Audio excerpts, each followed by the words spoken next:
La sagesse, c'est le partage des ouvriers de la dernière heure. Nous sommes à un temps où nous voulons partager la parole de Dieu, la parole qui nous fait du bien, qui nous amène à découvrir encore les choses que Dieu avait cachées aux yeux des insensés, mais qu'il a révélées à ceux qui craignent et qui le recherchent diligemment. Nous allons parler de la sagesse. La sagesse nous vient du ciel et exclusivement du ciel.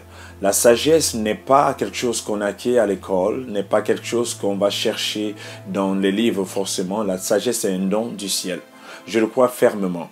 Nous allons tirer notre texte du livre de 1 Corinthiens chapitre 2 du verset 7 au verset 8.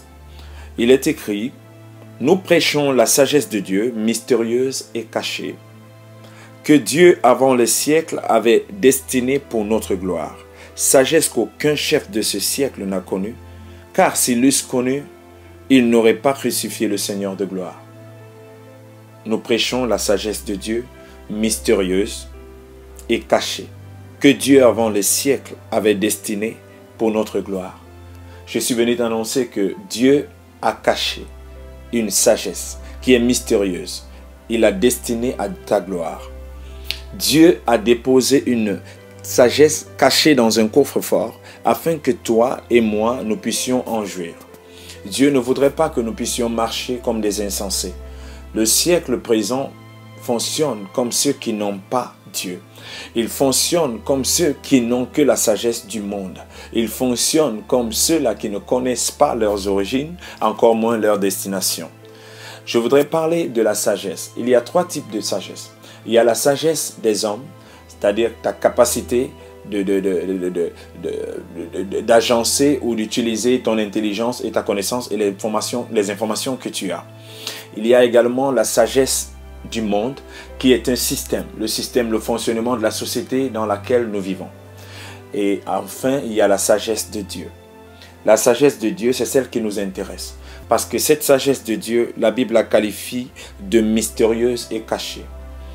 Et c'est pourquoi, de nos jours, lorsque vous voyez une personne qui est chrétienne, une personne qui a décidé d'aimer son Jésus, d'aimer Dieu, d'aller à l'église, on a l'impression que cette personne est insensée. La personne qui tient cette personne pour insensée semble être insensée parce qu'elle opère dans une sagesse qui est une sagesse du monde. C'est dans la sagesse de Dieu que se cache la gloire que Dieu a destinée pour toi. Si tu veux voir la gloire de Dieu dans tes entreprises, tu veux voir la gloire de Dieu dans ta vie de tous les jours, apprends à demander la sagesse à Dieu. La sagesse dans ta prise de décision. Tu n'as plus besoin de prendre les décisions basées sur des ruses mondaines, des ruses humaines. La société a conçu des règles, des mécanismes, des systèmes qui sont des sagesses humaines et qui forment une sagesse mondaine qui a pour but que d'enrichir ceux qui sont riches, d'appauvrir ceux qui sont pauvres. Dieu voudrait t'introduire dans la sagesse qui vient d'en haut. Dans le livre de Jacques, il est écrit: celui qui manque de sagesse demande à Dieu. Aucun homme ne peut te donner la sagesse. À l'école, nous allons pour prendre l'intelligence et nous avons également la connaissance au travers des médias, au travers de toute information que nous pouvons avoir. Mais la sagesse vient exclusivement de Dieu. La sagesse du monde consiste à la ruse. La sagesse du monde consiste aux jalousies. Lorsque quelqu'un semble être plus élevé que toi, tu as cette voix qui vient te dire: mets-lui les bâtons dans les roues. Commence à mal parler de la personne. Ça semble être sage pour toi, pour que cette personne perde son poste et que toi tu le prennes. Mais cette sagesse est une ruse de l'ennemi. Ce n'est pas la sagesse de Dieu, parce que la sagesse de Dieu est appelée la sagesse d'en haut. C'est une sagesse qui est pure. Alléluia. Il est écrit: la sagesse d'en haut, elle est premièrement pure, ensuite pacifique, modérée, conciliante, pleine de miséricorde et de bons fruits. Exemple de duplicité, d'hypocrisie. Ça, c'est le livre de Jacques, chapitre 3, verset 17. La sagesse de Dieu est pure. Lorsque tu opères avec la sagesse de Dieu, tu ne peux pas opérer dans la duplicité.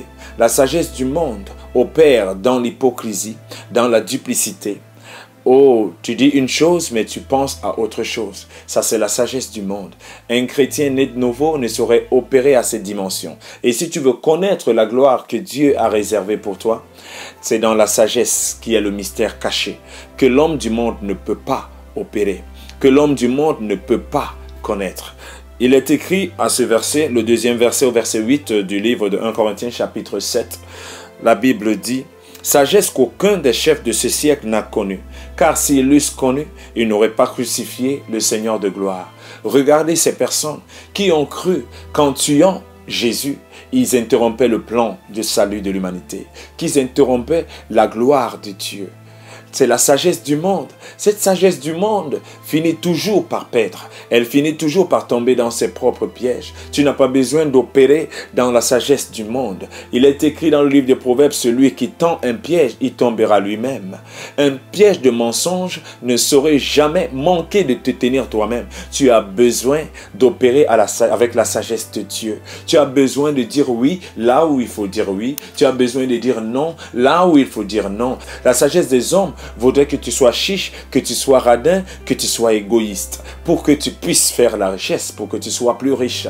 Mais la sagesse de Dieu dit donne et il te sera donné. La sagesse de Dieu dit aime ton prochain comme toi-même, alors que la sagesse du monde te dit celui qui t'aime, aime-le, celui qui te déteste, ne l'aime pas. La sagesse de Dieu te dit aime tes ennemis, prie pour tes ennemis. Alléluia. Tu n'as plus besoin d'être à ce niveau de sagesse, parce que cette sagesse ouvre les portes pour que le maître de cette sagesse, qui est le diable, qui est le maître du système du monde, vienne avoir accès à ta vie, parce que tu opères avec ces outils. En cette journée, tu as besoin d'opérer avec la sagesse de Dieu. J'ai dit, cette sagesse de Dieu est une sagesse d'en haut. Elle est premièrement pure.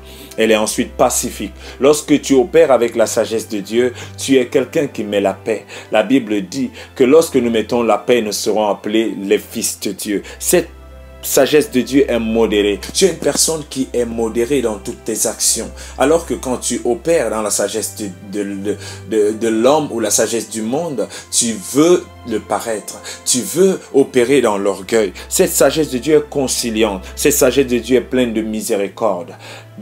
Le monde, le système du monde, la sagesse du monde nous dit que la raison du plus fort est toujours la meilleure. Mais la sagesse de Dieu te dit, aime ton prochain, que le plus fort soit un soutien, une aide pour le plus faible. Nous sommes une génération mise à part. Nous ne sommes pas les gens qui n'ont comme des chiens. Nous ne sommes pas des animaux. Nous sommes des fils du royaume. Nous sommes des bénis de l'Éternel. Nous avons besoin que Dieu lui-même nous enseigne sa sagesse, à savoir marcher, savoir comment est-ce que tu peux garder ton foyer, savoir comment est-ce que tu peux gérer tes enfants, savoir comment gérer tes finances. Tu as besoin de la sagesse de Dieu. Le monde peut t'enseigner l'intelligence, mais la sagesse te vient d'en haut. Tout le système du monde, la sagesse du monde ne t'emmène qu'à l'encontre de la parole de Dieu et ne te laisse pas être affecté par la bénédiction de l'Éternel.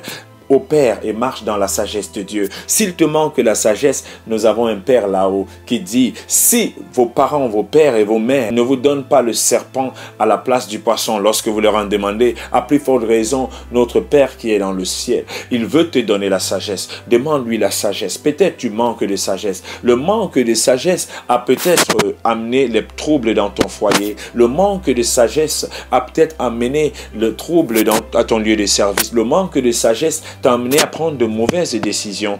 Je suis venu te dire que la sagesse, c'est le monde de Dieu. La crainte de l'Éternel, c'est le commencement de la sagesse. Si tu commences à craindre l'Éternel, tu es un homme, tu es une femme sage et Dieu va t'amener à l'autre bord. Dieu va t'amener à être accompli dans la société. Tout ce qui était détruit par toi-même, Dieu va te donner les outils. Dieu va te reprogrammer, que tu commences à devenir une personne qui opère, qui parle avec sagesse, qui agit avec sagesse et qui mangera à coup sûr le pain de la sagesse.